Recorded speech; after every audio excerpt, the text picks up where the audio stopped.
when we spoke about limits, we was interested in what happens to y as x changes.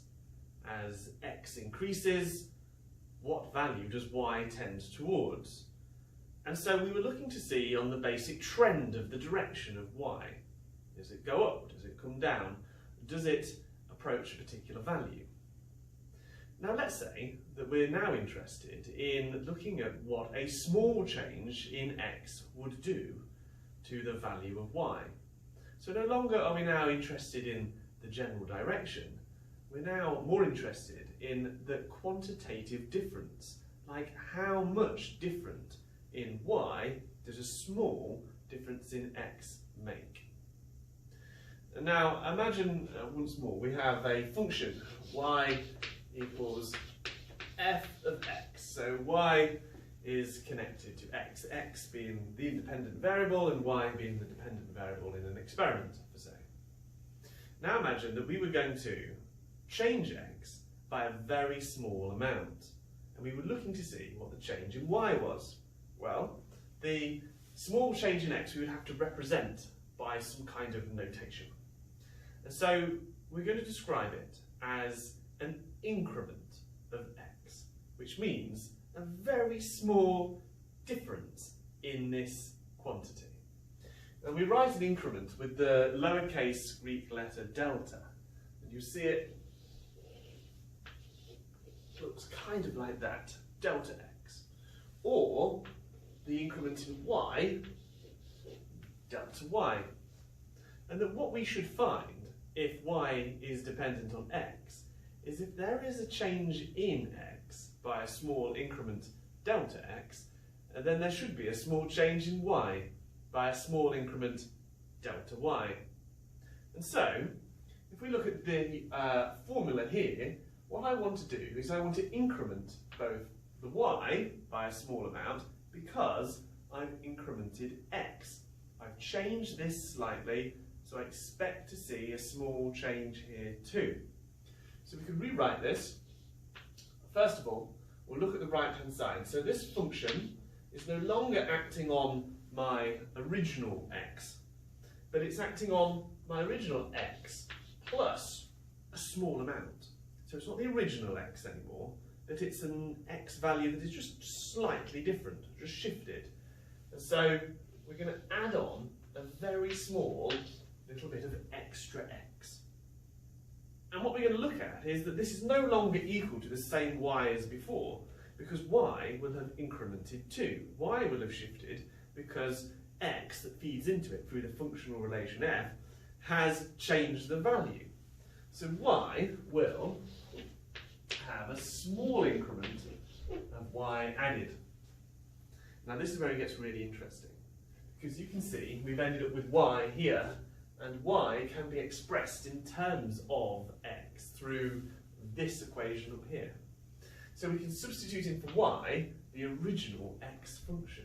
So we'll do that on the left-hand side, that f of x plus the increment of y is equal to f of x plus the increment of x.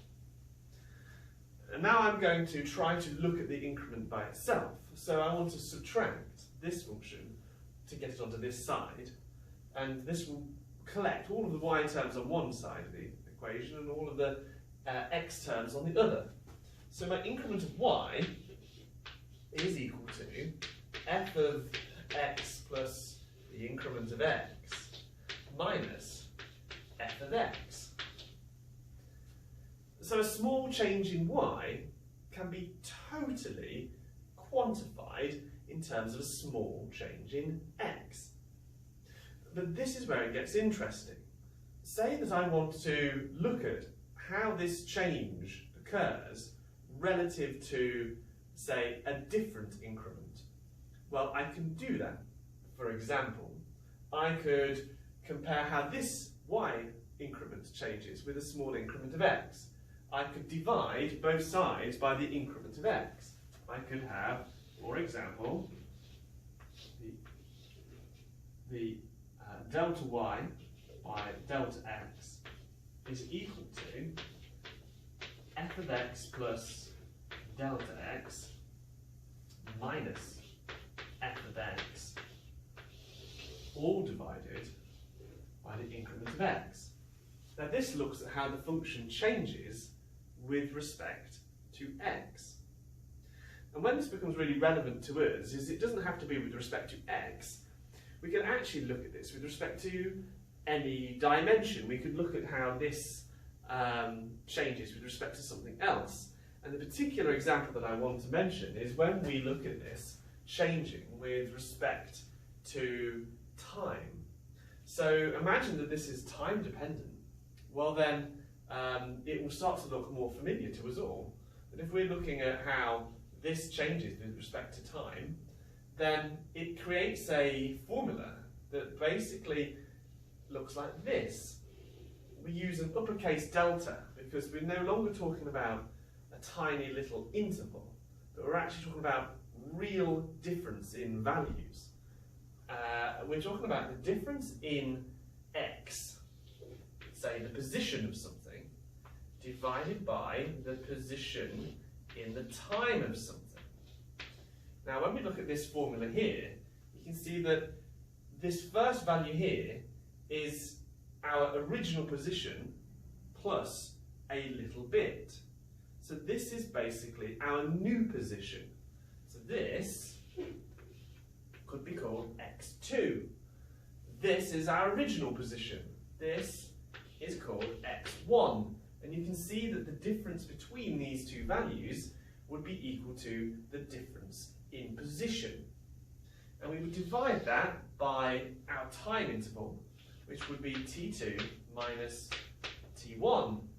And here we have gained the formula for velocity from this. We can take it another step and just see how this evolves. In physics, we sometimes use shorthand notation, but it is always related to this original function. Have you seen the formula that acceleration is v minus u over t? Well, first of all, this t down here is shorthand for t2 minus t1, so we could rewrite it in that form, v minus u is t2 minus t1. The v minus u is just simply the new position, the new velocity, or final velocity, minus the original velocity. And so our equations of motion come from this expression as the formal expression of a derivative. Now one thing that is assumed with what we've done so far is that a small increment in x produces a small increment in y. What happens as we get a ever smaller and smaller increment of x is that we hope that y actually becomes one particular value. And if that is the case, then it's differentiatable. In our limit notation, we can describe that situation in the divide by the x. Well, as we look at the limit of the increment of x going to 0, then what we find is that the increment of delta y by delta x becomes the following. As it goes to 0, our function of x, increment of x minus f of x by dx. If that is the case, then we would say that it is differentiable, and that we would use Newton's notation here, f prime of x. But not everything is. There are some things that aren't. If I was to look at the numerator here, that what I would expect is that a small increment of x would produce a small change in y. Now, if we wrote that down, the numerator there, the top line, what we would hope to see is that this tends to 0 as our increment tends to 0. But it's got to be true whether or not we approach 0 from both the positive and the negative direction. So in the previous video, when we looked at what happens to discontinuities on graphs with our limit notation, this is where it becomes important. You could imagine a particular function. Imagine that we had the function f of x is the modulus of x, and we would have a graph that looks something like this, with this really bad discontinuity at x equals 0. Now what we would have to do here is we would have to look at this in terms of its limits, that the limit of